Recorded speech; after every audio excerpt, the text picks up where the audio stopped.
Greetings. Welcome to today's episode of my series titled There's Only One Clear Path to Start Growing the Jamaican Economy by 10% each year, every year, for the next 10, 20, or even 30 years. What is that path? Today, we're going to try and seek that path. Today's topic is the 4 horsemen of Jamaica's slow economical growth dilemma, part 4. In alphabetical order, the 4 horsemen are currently: number 1, Andrew Holness, Prime Minister of Jamaica; number 2, Auburn Hill, Minister of Industry, Investment and Commerce; number 3, Edmund Bartlett, Minister of Tourism; number 4, Nigel Clark, Minister of Finance. In this episode, we're going to be looking at number 1 from the list above, Andrew Holness, Prime Minister of Jamaica. First, I would like to take my hats off to Andrew Holness for being the great communicator that he is. The Prime Minister comes across to me as someone who is not afraid to tackle large infrastructure programs in Jamaica. However, I think his focus is mainly on the eastern section of the country, especially the southeast, and on the second city, Montego Bay, and other sections of the northwest. He does not seem to be paying much attention to the southwestern quarter of the island. Also, I think the Prime Minister and his cabinet is doing fairly well with managing the country's economy and resources. However, Jamaica does not just need to manage what it already has. Jamaica needs rapid, long-term growth in the economy. Jamaica is one of the poorest countries in the Caribbean. We are at the point where it would take Jamaica 30 years, growing by 10% per year, to equal the GDP per capita of the Bahamas, Barbados, or Trinidad and Tobago. Jamaica's long-term growth since independence has been 1% per year. Apart from the pandemic, the current Andrew Holness administration has been growing the economy by 1% per year. Also, the projection over the next 2 years is that the Jamaican economy will be growing by 1% per year. I wish the Prime Minister would focus more on the tourism industry rather than dreaming up any fancy new ideas on how to start growing the Jamaican economy rapidly. Everyone in Jamaica understands how the tourism industry works. Hence, why not expand on the thing that Jamaica has invented, such as the large all-inclusive hotels? This could easily grow the Jamaican economy by 10% per annum and build out the country's infrastructure in the process. All paid for with direct foreign investments, DFI. I can't see why the Prime Minister does not allow the DFI money for mass economical expansion in the hotel industry in Jamaica. A few months ago, the Minister of Tourism offered 2 all-inclusive hotel franchises. They were quickly snapped up by one company, one foreign investor. This tells us that many more foreign investors would love to invest in the hotel industry in Jamaica if they are given the chance to do so. If the foreigners are building the hotels, then Jamaica just needs to build the roads that visitors are going to drive on.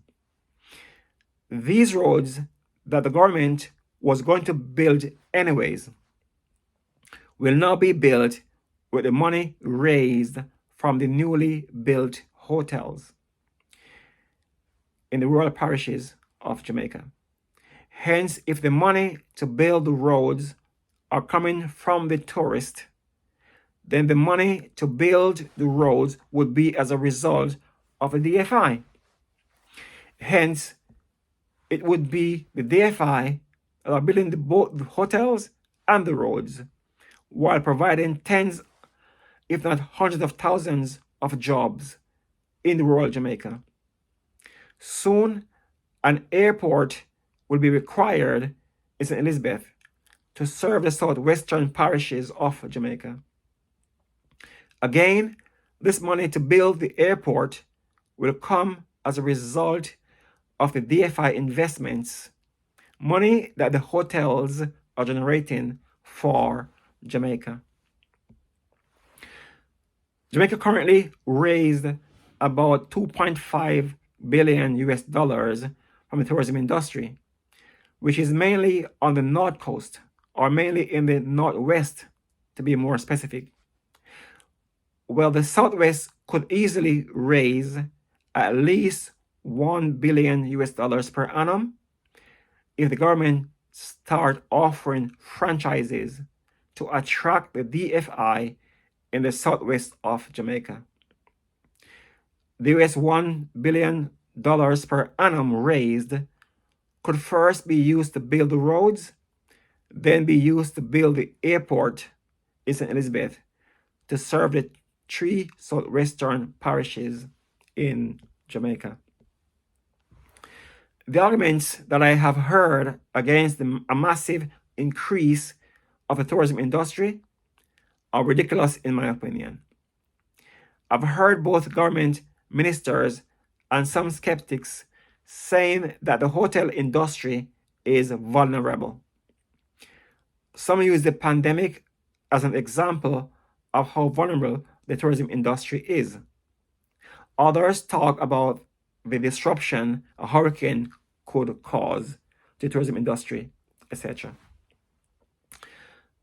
Jamaicans should be thinking that once we have our highways throughout the country paid for by the hotel industry, also our hospitals, schools, and health centers, all paid for because of the DFI, direct foreign investment, and the expansion of the tourism industry. Who cares about any vulnerability after that? It should be the hoteliers who have that care. It is their money they are building the hotels with. In any case, it is the tourism industry that helped Jamaica to recover as quickly as it did after the pandemic. Hence, the pandemic has taught Jamaica that the tourism industry can help Jamaica to recover after any disaster more than any other industry could do in Jamaica. Jamaicans don't need to care about what can happen to the tourism industry in the future. So what if another pandemic comes after 20 years and the hotel industry collapses? Jamaica will still have those roads, health centers, and hospitals to better cope with any pandemic in the future. It should be the hoteliers who are spending the money that should be worried about another pandemic or a very bad hurricane. But they are not worried because they know that they can make their money back in just 5 to 10 years after opening. And in any case, they are fully insured. Hence, I found the above arguments against massive tourism expansion to be flimsy and baseless.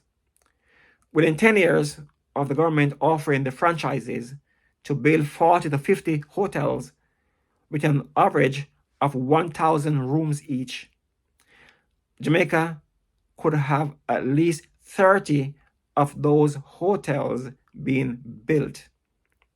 The roads in the parishes that the franchises are offered could have been upgraded, and a new airport could also be built 10 years into the project. The Prime Minister said that it takes about 5 years from the point of an announcement before the work actually starts.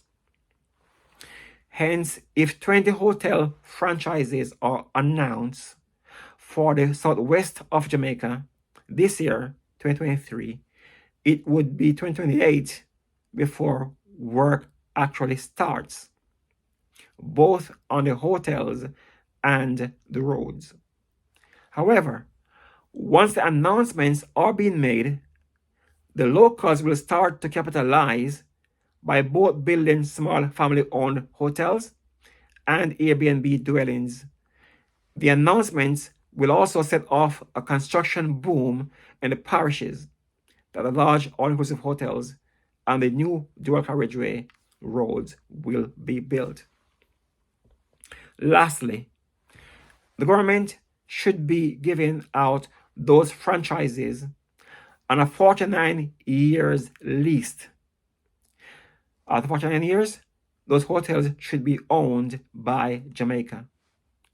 The hoteliers would need to start paying rent to the Jamaican government after their 49 years leases are up. It costs about US $250 million to build one of those very large 1,000 rooms all-inclusive hotels. But a large 1,000 room hotel can generate up to US $50 million per annum. Hence, within 5 to 10 years, they will make their money back. Then they have another 40 years to make their profits before the hotels falls to the government of Jamaica. Whether the lease is 49 years or 99 years, the main thing, however, is to use the income generated from the hotels to employ the hundreds of thousands of Jamaicans who have given up on finding full-time employment. Then to build out the country's infrastructure. Thanks for listening to today's presentation. God bless you. God bless Jamaica. God bless the Prime Minister. God bless the Jamaican Parliament. And may these suggestions be looked at by someone in authority. God bless you. Peace.